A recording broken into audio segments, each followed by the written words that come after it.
I have a question to ask you. Does the Rock Bottom Brewery still exist in that area?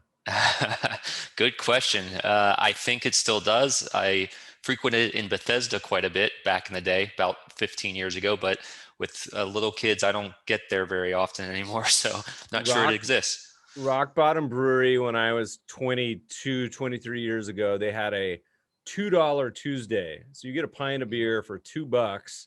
And obviously, it was a lot of young professionals right out of college because they're all broke. But also, Rock Bottom Brewery holds a special dark place in my heart because that was one of the first stocks I ever bought.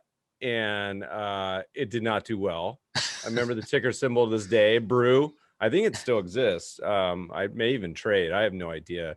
Long purged it out of my head. So I'm like the I only imagine. person to have missed the microbrewery boom by investing in that company. Everyone else seems to have made $100 million. But Well, now so it's next all, time you pass by, think of me and see how much the $2 the Tuesday happy hour cost today. It's probably $5.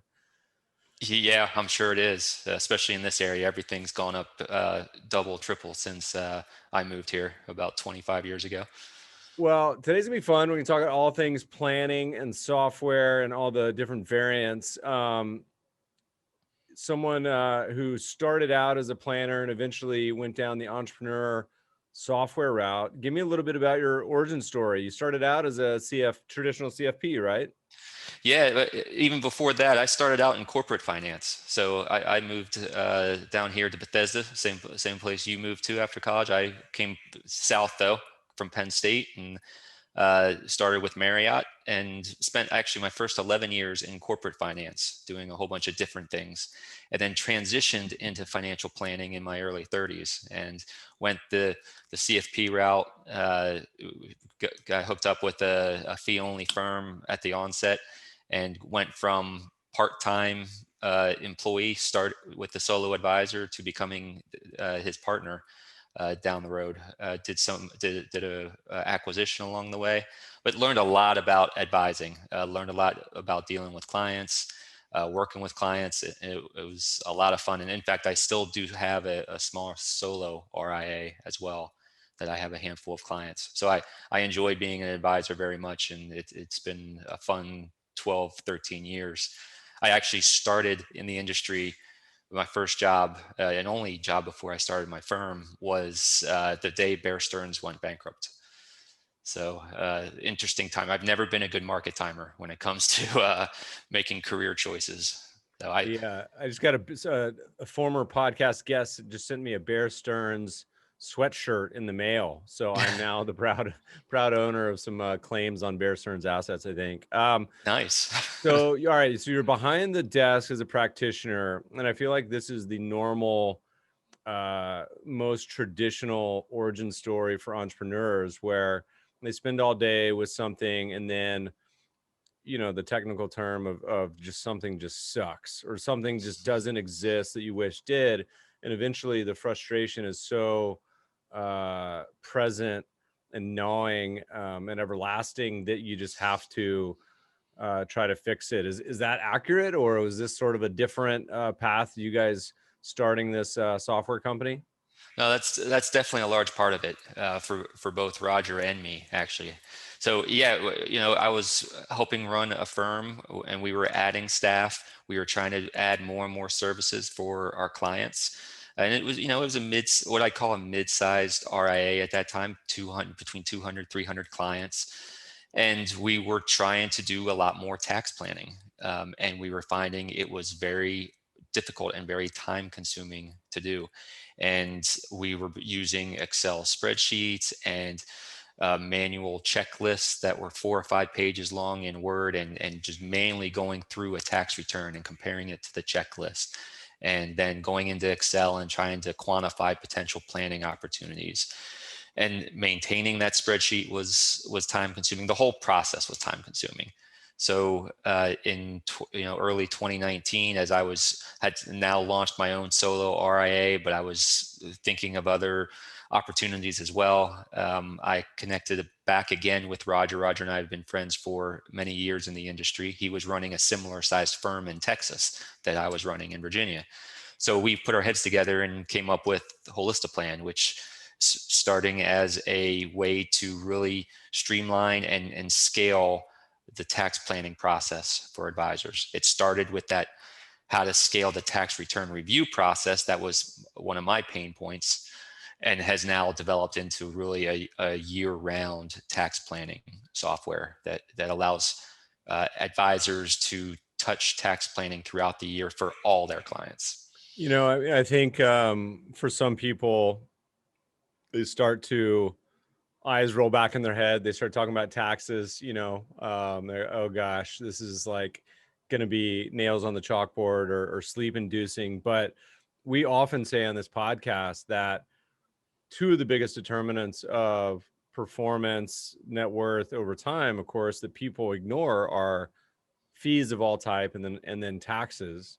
Granted, my angle is usually talking about ETFs, but the simple blocking and tackling, I'll give you a good example. You know, my mom many years ago had switched CPAs or planners. I can't remember what it was. And I had reviewed her return for the new one, and he had neglected to move over a capital gains loss, right? And it was the difference of like $10,000 in taxes, very material cost, right? And this concept of humans doing it in a world of often 100-page tax returns seems suboptimal. Foolish would be a stronger word. So walk us through what your company's software actually does, the 1-minute overview, and then we'll get into all the weeds and sort of use cases in more detail. Sure. So as an advisor, you're going to upload your client's tax return, the PDF document. And ideally, you're not even going to touch it with your hands. You're just going to electronically get the document and upload that document. A lot of them today come with estimated payment, sheets or CPA cover letters. Doesn't matter. It's just upload the whole document, and Holistiplan finds the data we want to find to produce, first of all, a client deliverable. And it's going to do that in seconds. That's really going to summarize the tax return and also the tax situation the client's in.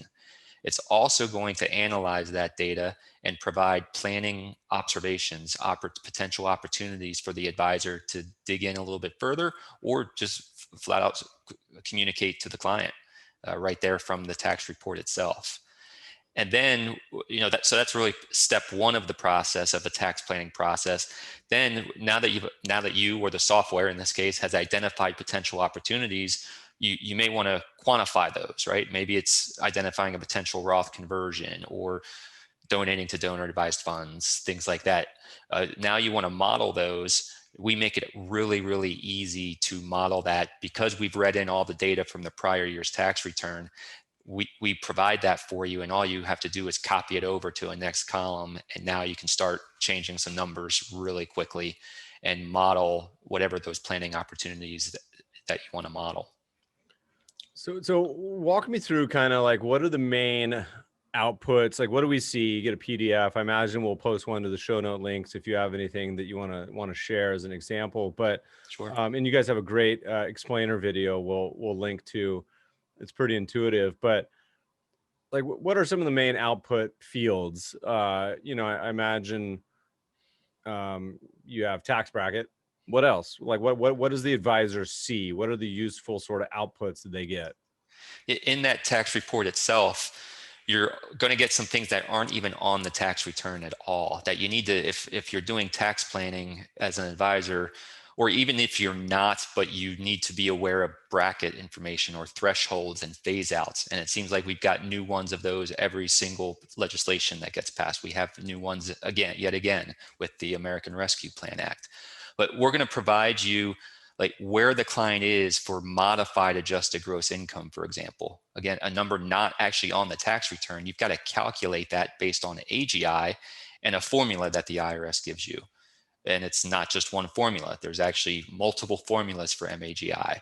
So we provide a table in that report to say, whether it's net investment income tax, credits, deductions, phase outs, any kind of limit or phase out that requires MAGI as a point, a data point, we provide whether the client's over, under, or in any one of those various phase outs. But we're also providing numbers like, effective rate or average rate. That's a lot of folks can figure out relatively quickly what marginal bracket they're in, but they may not know what their actual rate that they paid in total for taxes are.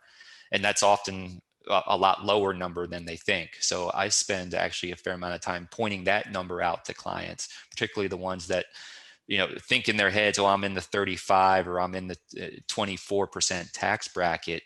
Well, yeah, maybe you are for ordinary income at the marginal level, but you actually only paid, 10% or 11% actual average rate in taxes. And that's a surprising number for a lot of clients and a helpful number for a lot.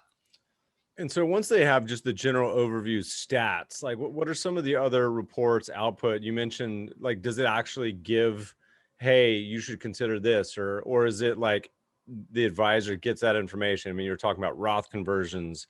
Does it ever flag errors being like, by the way, you shouldn't be doing this, or this seems amiss? Like what's the next level of depth of info after just the basics of here's your tax bracket? Yeah, it can do both. It's certainly identified mistakes. Or at least guided the advisor to identify mistakes. We had one example where it was the advisor's own return, even where they uploaded it. It identified that they were eligible for. They could have done an HSA deduction. They did one. It just never got through to the CPA. Didn't file it correctly and record it correctly.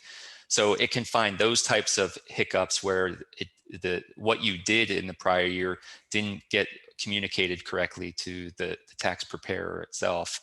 If there are, these errors are rare, but we do find them, especially for folks that are filing, that are self-preparing. Some folks don't realize that not all of their Social Security income is taxable. So that would be identified as well. But we're mostly focused on the forward-looking opportunities, like what marginal bracket are they in, and should they consider a Roth conversion, or how old are they? Should they be considering? We will look at charitable contributions in the prior year's tax return, and maybe offer up an opportunity. Maybe they should be doing QCDs depending on their age. So we'll give those little kind of nuggets for the advisor to lead them in the right direction for planning opportunities. And so, let's go through some case studies. How are these advisors using it for the most part? Is it mostly current clients, prospecting? Is that a way that people use it? And maybe walk through some actual examples of where it was particularly useful for advisors. Yeah, so people are using it for both, is the answer to your first question. When Roger and I built the software, we continually had in our minds it was for current existing clients. The problem we were trying to solve was really how can you scale and make the tax planning process far more efficient for your existing client base. What we learned once we launched and started to see how folks were using it and hear how advisors were using it, we found more and more folks were using it for business development. And it's a great opportunity to do that, because now if you can get the tax return from a prospect, and it's probably not going to be in the first meeting, right? People are still a little hesitant to hand over their tax return to someone they're meeting for the first time. But maybe in that second prospecting meeting where you're potentially closing, if you can get that tax return and quickly produce a client deliverable that shows the types of depth you can go into from a tax planning perspective, that's really going to be a differentiator and set you apart from a lot of the advisors in your town that aren't doing tax planning. Because let's be honest, most advisors still aren't doing any kind of tax planning.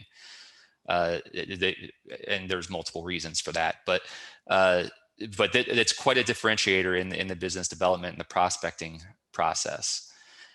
As far as case studies and how folks are using it, especially in 2020, lots of opportunities to do Roth conversions. So tons of advisors were looking into Roth conversions with RMDs being waived, with folks being unfortunately maybe laid off, temporarily laid off, or their business income being a lot less.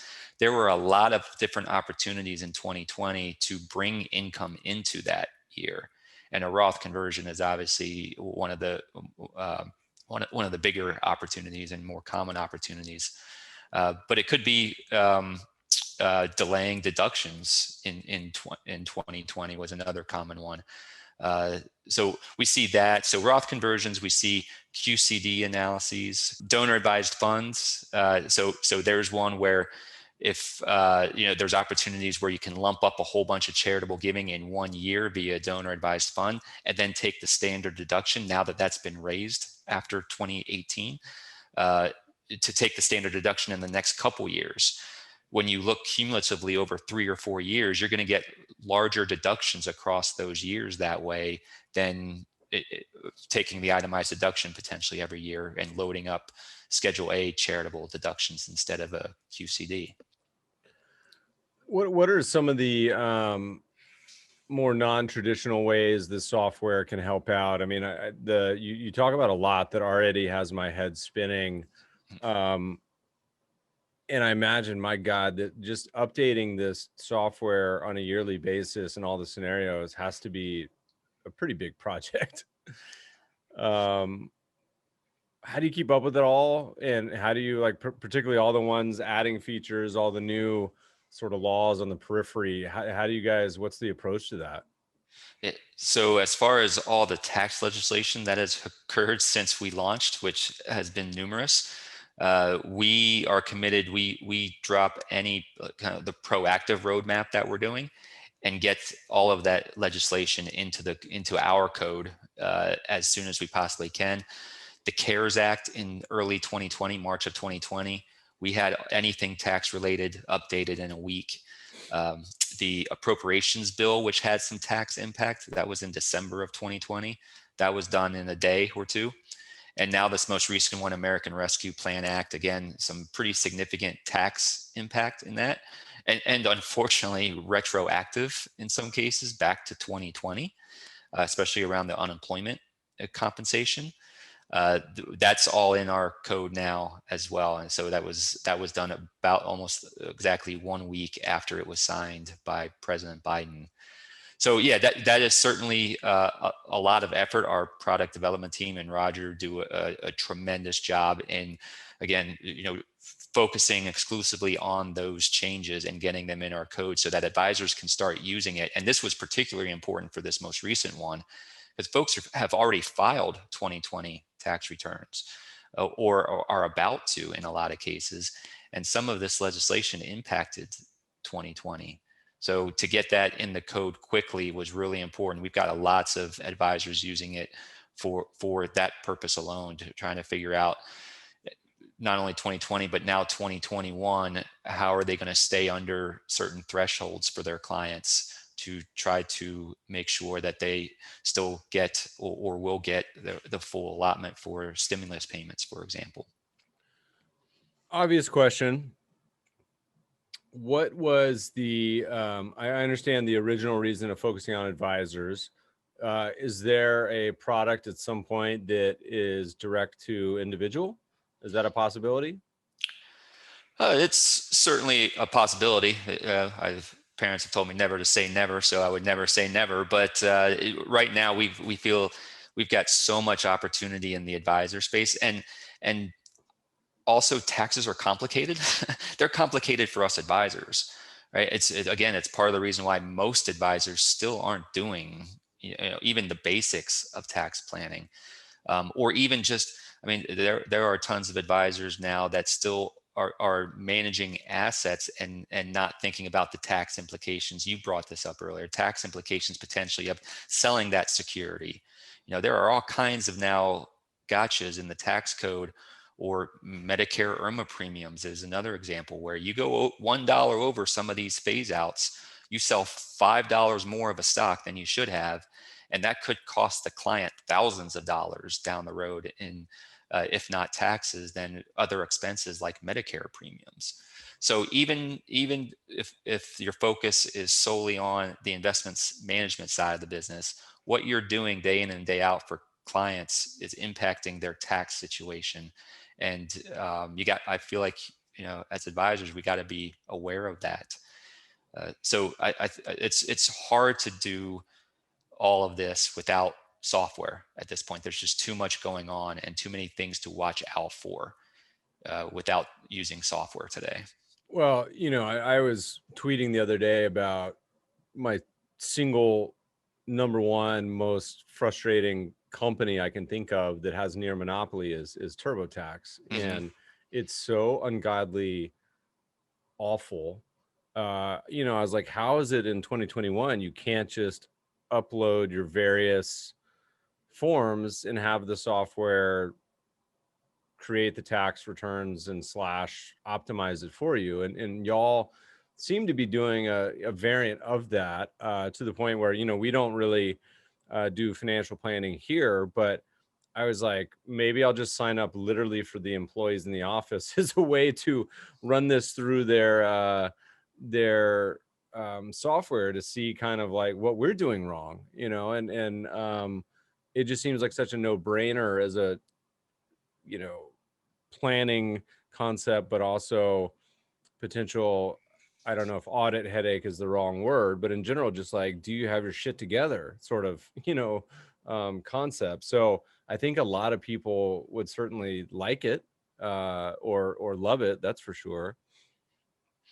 Yeah, I think it would be a matter of could we build the software in a way where it's and consumer friendly, because again, it's we do rely we rely a little bit on the advisors knowing enough about taxes, particularly the modeling part, maybe not the tax report. In fact, the tax report is quite educational in a lot of ways for advisors that are new to tax planning. It's almost like it gives them an opportunity that aren't doing it today to almost buy something off the shelf that's going to guide them in how to do some tax planning. But if you're going to take that next step and do the forward-looking projections and the modeling, then it's really helpful to know some of the nuances of the tax code and to educate yourself a little bit about it. So a consumer-facing one that would require a lot of what's the term? Basically, making sure you can't plug in a number in the wrong spot and give you an answer that isn't 100% accurate. So theoretically speaking, could a non-advisor sign up and pay for your software? Is that even a thing? No. Right now, our terms and conditions require that you are an advisor if you're signing up. Again, because we don't feel right now it is a end consumer facing product at this time. All right. Well, tell me a little bit about the business. What's the business model? You guys charge a monthly fee? Is it a per upload fee? How's it work? Yeah, it's an annual subscription model. So it's a 12-month subscription. You sign up. It's real easy setup process. We provide a 7-day free trial, and you can upload up to 3 returns during that 7 days. So folks, take an opportunity to upload a couple different types of client situations so that they can see the various outputs that can come out of the software. And then after 7 days and 3 uploads, if you like it, you stay on. We charge the credit card, and you're moving forward.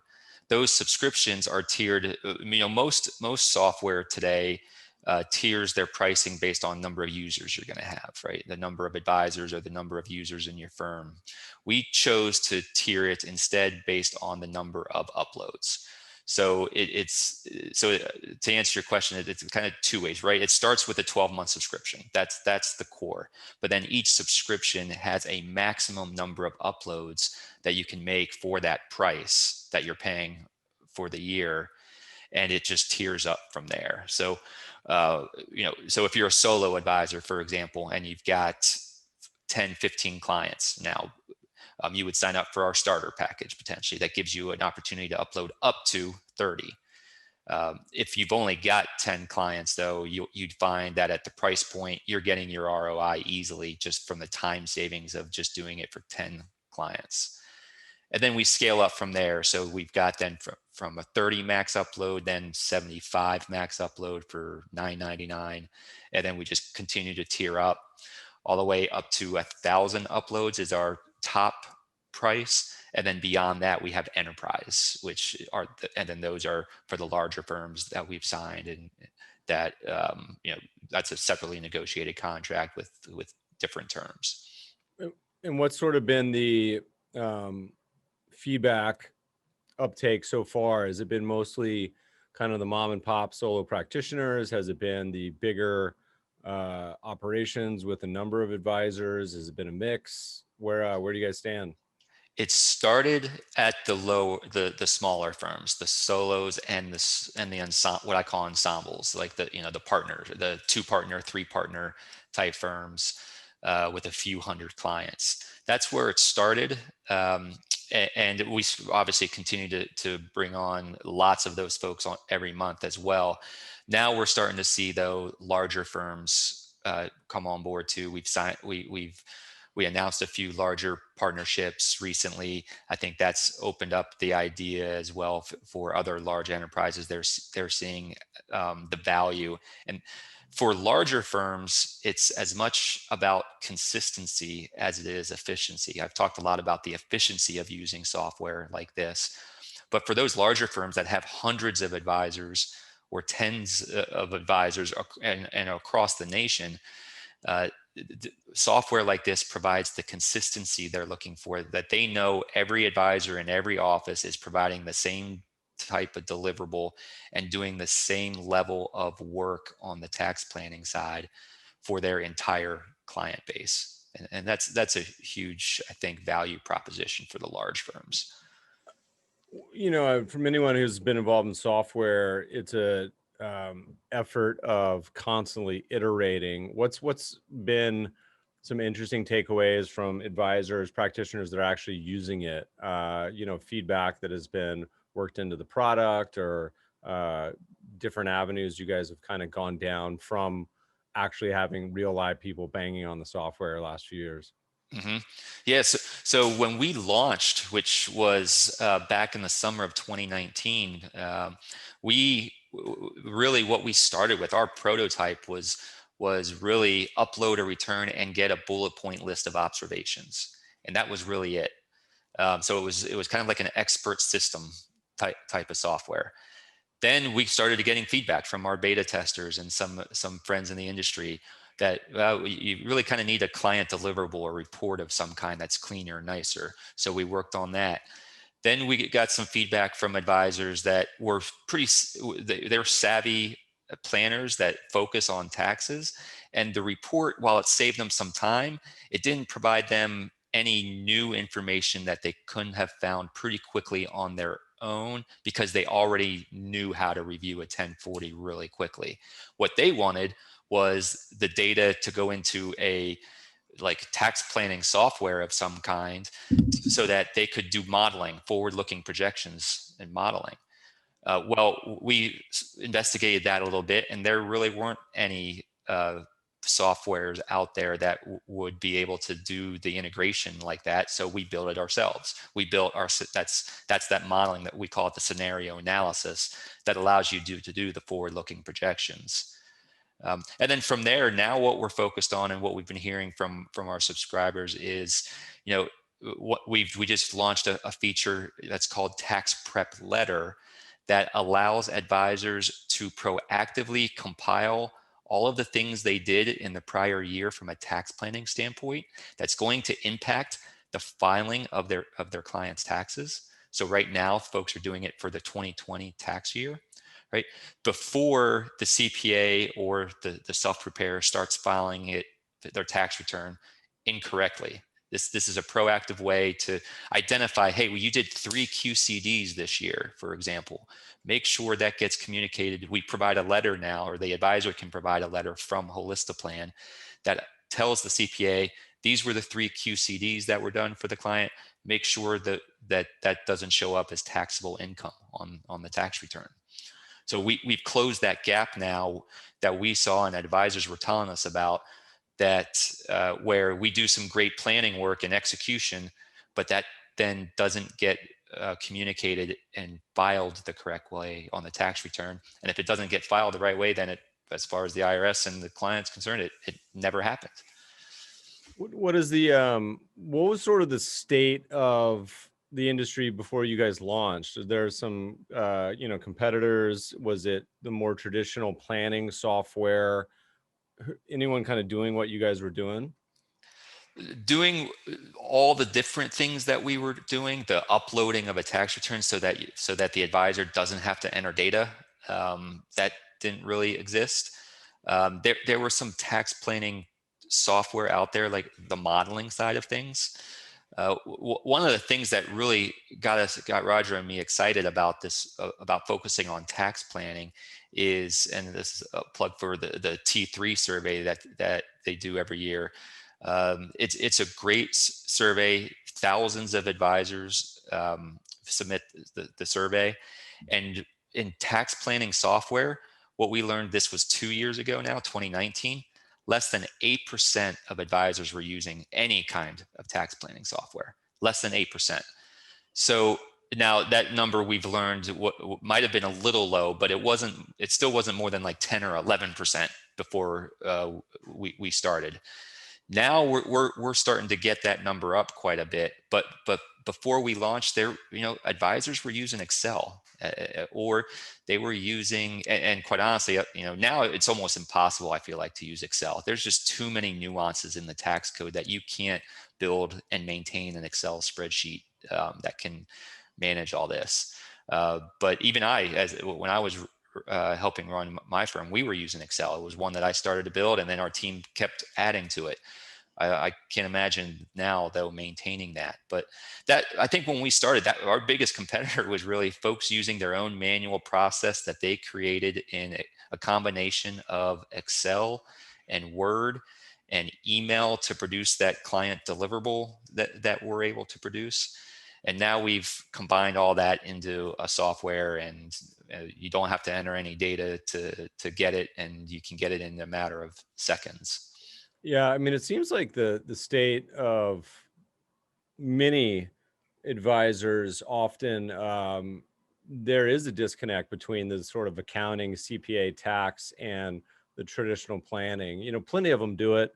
Plenty of big companies have it in-house, both, but very often it's like two separate hands dealing with something that you really need to be holistic. You need to be talking to each other. Otherwise, you have what I described earlier with my family, where mistakes are made, and potentially very large ones, right? Right.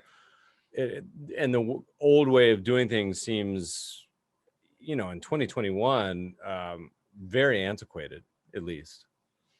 Yes, I think the old way was really, you relied on, if you were doing any tax planning and suggesting some things that the advisor or the client could do to save some money on taxes either this year or next year, you were relying a lot on the client to make sure that it gets executed and filed the right way with their CPA. I think being able to use software now, and being able to show the client very clearly what you're proposing, and then getting that CPA in the loop with you early in the process, I have found is really beneficial. One of the things that often comes up from folks that see the software, do what we do, demo webinars and things like that. A question we often get is this stepping on the toes of the CPAs for my clients, because we're doing these forward-looking projections potentially? Yeah. And my answer is consistently no, because one, the CPAs aren't doing this work typically. They are so busy making sure that all the tax preparation gets done on time, and then that's exhausting. And there's not just one deadline. Everybody thinks April 15th is the only deadline, but there's multiple deadlines throughout the year for these CPAs. When they're doing because most of them are doing business tax returns as well. filing extensions, all kinds of stuff. So the CPAs are primarily busy looking backwards, right? Looking at the prior year and making sure everything gets reported to the IRS correctly via the tax return. Only typically when asked are they going to do any kind of forward-looking projections for a client. And when they do, they're going to charge their hourly rate. So that's really where advisors can step in, and what I've been doing for many years now as an advisor. I take on that role as part of my fee structure to provide that forward-looking planning projections and opportunities, and then bring the CPA in with me to make sure that they agree with it, allow them to provide any feedback if they disagree with it, kind of have a debate if it's something that might be nuanced.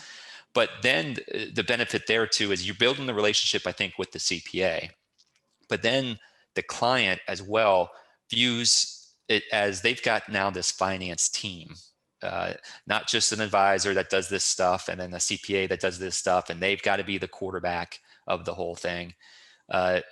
They see you working together as a team, and now they feel like they've really got multiple people looking out for them and making sure everything gets done and executed the right way, and that they're optimizing their tax situation.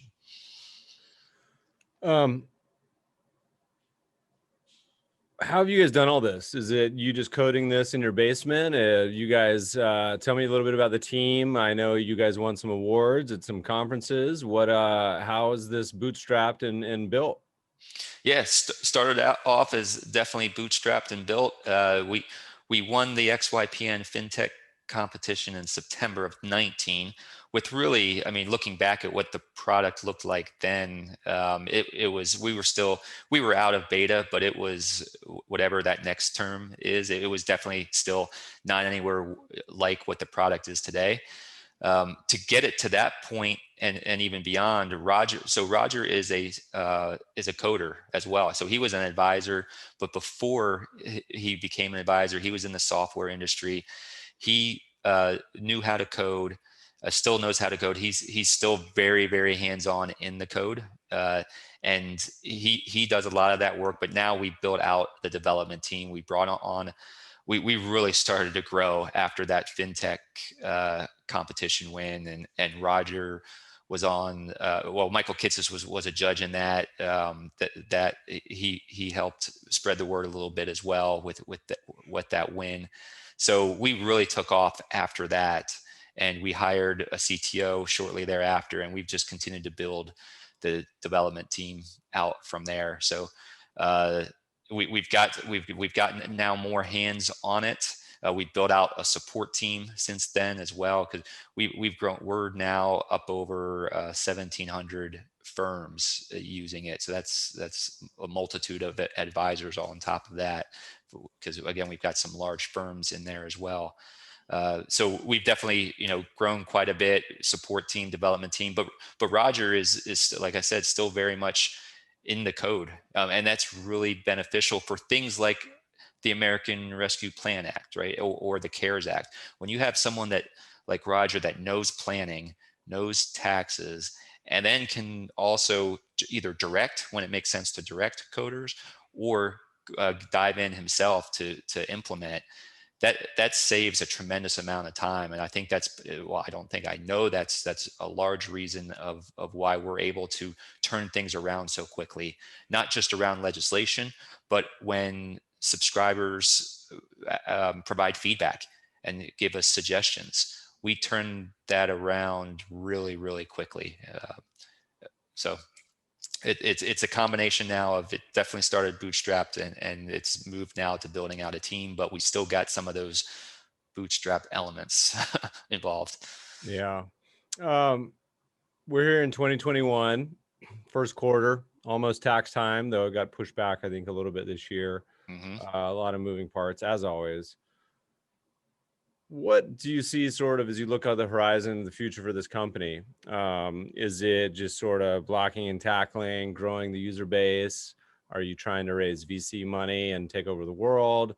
How's the biz dev future for you guys look like? What's next? We still have a very robust roadmap of things we feel we can do on the tax planning side. It might not, we still have things we can do to help advisors, that have business owner clients, for example. You can do you can do a fair amount for business owner clients, but we're still not reading in everything, for example, for your business owner client. So there are a tremendous amount of things we can do that's tax planning or around the fringes of tax planning. Maybe it's cash flow planning from the tax return, for example. So we're going to keep focusing on the product, focusing on building a product that our existing subscribers and the folks that are prospective subscribers are telling us that they'd like to see. We're definitely trying to to think big in that tax planning software space. I mentioned the T3 survey, for example. The most recent one, I guess it's the 2021, 2021 just came out. And it looks completely different than the prior year. Now tax planning software has been adopted by more than 20% of advisors, where it was before less than 10. Now we went from not being in the survey last year to being the market leader in that space, but it's still 8%. So I think we've got tons of room to growth, both on the business development side, right? What you're mentioning. So we definitely, obviously, want to keep adding subscribers and keep spreading the word about how advisors should be doing tax planning for all their clients as well. That's the other thing we're trying to change a little bit, to be honest, is I think a lot of firms out there, because tax planning was very time consuming.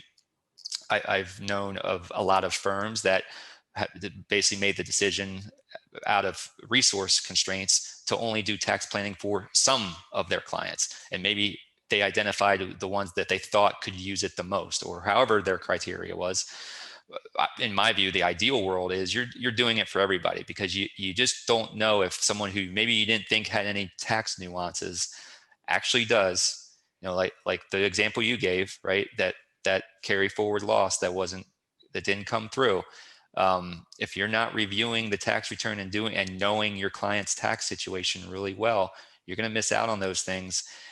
And honestly, it could be so much more impactful for someone that you thought wasn't going to get much out of tax planning than it is for maybe super high net worth folks that, maybe the opportunities might save more dollars, but those dollars might be less impactful to their overall well-being than someone that maybe doesn't have as high a net worth, but could really benefit from saving some tax dollars. Yeah. So I'm excited for you guys to launch your retail version in a few years. I love the idea of that. I first of all, I shouldn't be doing my own taxes, but having seen some of the mistakes the CPAs make, I definitely need to get one to at least be a few layers. So if you're the world's best CPA, email me. I may be your new client, listeners. I need some help. I promise. I can guarantee you one thing, though. I'm a huge pain in the ass. So if you're as far as tax returns, I imagine startup the emails are investments. coming in, flowing in right now after that endorsement. We'll do a case study and record it on the pod of all the dumb things I'm doing. I mean, it's frustrating for me. The taxes are so needlessly complex. I mean, I get a letter from the IRS, and I historically haven't had that complicated of a tax situation, but increasingly so. And we'll get these letters from the IRS consistently every year. That'll be just like, you owe $2,000. And there's almost no documentation. And I'm like, I have no idea if this is accurate or not. If you could wave a wand and make your changes to the tax code. I'm not going to hold this to you. This is not the views of Holistiplan. This is the views of Kevin specifically. What would you do? Any general ideas, any thoughts from someone who's spent a lot of time in that world? Yeah, and this is certainly, I appreciate the disclosure. Certainly not the view of Holistiplan or even as myself an advisor necessarily, because that this would be to the detriment maybe for business. But yeah, if it was up to me and I could wave a magic wand, man, would I make it far more simple to do your own taxes. That I would simplify the tax code tremendously. I just think and it seemed like there was a wave of folks wanting to do that 5-6 years ago, and it certainly didn't come to fruition then. And it's just getting worse now with some of the most recent legislation. It's just becoming more and more difficult for a human being that doesn't have that is busy doing other things, family, work, to be able to do their own taxes and figure it all out. Just even to do the filing of it is hard. Then to take it to the next level and understand if you're actually even optimizing it or not, or if you are paying too much or too little, that whole process is very, very difficult for, I feel like again, it's difficult for advisors to figure out. So, and we train in this stuff and go to seminars about this stuff, and it's hard for us to do on our own.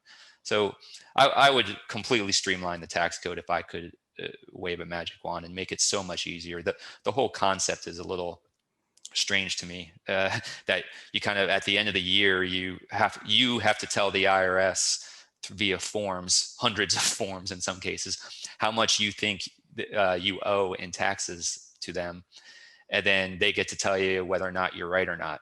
Yeah, I mean, it's I forget which country that does it, and I'm sure there's more than one, but in many countries they send you the essential tax, hey, this is what we think you owe, and if you think it's okay, you just sign it and move on with your life. And that seems, from a pure GDP wasted worker hours standpoint, so much more reasonable than forcing people to do it on their own, and like, it creates a lot of stress and anxiety. Like, most people I know, they don't want to cheat their taxes. Like, it's often, I feel like they just don't understand. And even going through the frigging TurboTax, it's like the amount of jargon that is required to understand even what people are talking about, in the actual survey, is so ridiculous that you can't even, and I consider myself a financial professional.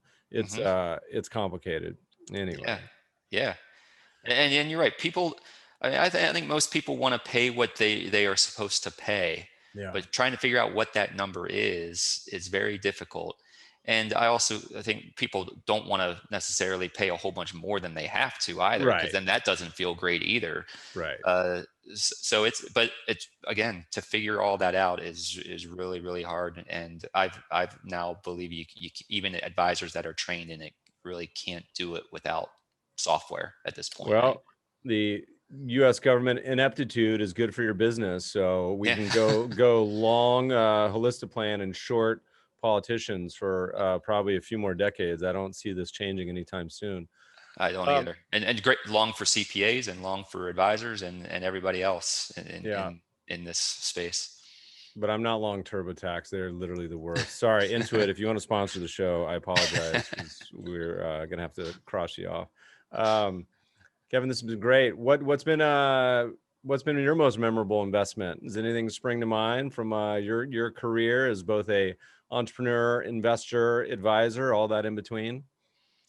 Well, most memorable investment, I'd say it's in giving myself the opportunities to take some chances and some risks. I think I mentioned I've done a couple career changes here, and I wouldn't have been able to do that if along the way, years prior to those, I was setting myself up both from, I guess, an educational standpoint and also a financial capital standpoint to be able to take risks. Because then being able to take those risks have been really good investments as well. So I'd say that's one of the most memorable. On the downside, I'll be honest, one of the worst investment decisions I've made was when I left lodging and went into telecom. I did it right after as the bubble was bursting. And I think, it was 2001. So bubble had burst, but I was catching a falling knife basically. And again, wasn't a planner yet. I knew a little bit about financial planning and finances, but obviously not enough, because I thought I was smart and I loaded up a whole bunch of money in my 401k and the company stock. And then 9 months later, it went bankrupt. So that was luckily I was in my 20s and didn't have wasn't having a lot of money to worry about at that point. But that was certainly an example of where I made a big mistake in that regard. So that's always stuck with me as a memorable negative investment decision that I made, and certainly one that all I needed to probably have done is read a couple books, or read one book that says don't invest in your company's stock in your 401k plan, and it would have saved me some money. That is sound sage advice. What do investors, they want to find out more what you guys are up to? Where do they go? Where do they follow along with y'all's writing or blog posts or research, and they want to sign up? Where do they go? Yeah, holistiplan.com. That's where you go. Real clean and easy approach. Again, you can sign up for our newsletter there. You can watch a demo there as well, and you can again sign up for a free trial and try it out yourself. That's one of the things Roger and I believed in from the very beginning, is as advisors that are purchasing software, because we've done that with our respective firms. You really don't know what you're getting into entirely until you play around with it a little bit, and you get to see it with your own clients' specific situations. So that's why we've made it really easy to sign up. No risk, 7-day free trial. But holistiplan.com is where you would go. Or if you've got questions, you can email info@holistiplan.com. Awesome. Kevin, this has been a blast. I look forward to following along with what you guys are doing. Thanks so much for joining us today. Yeah, thank you, Meb. I really appreciate the invite. It was fun talking to you.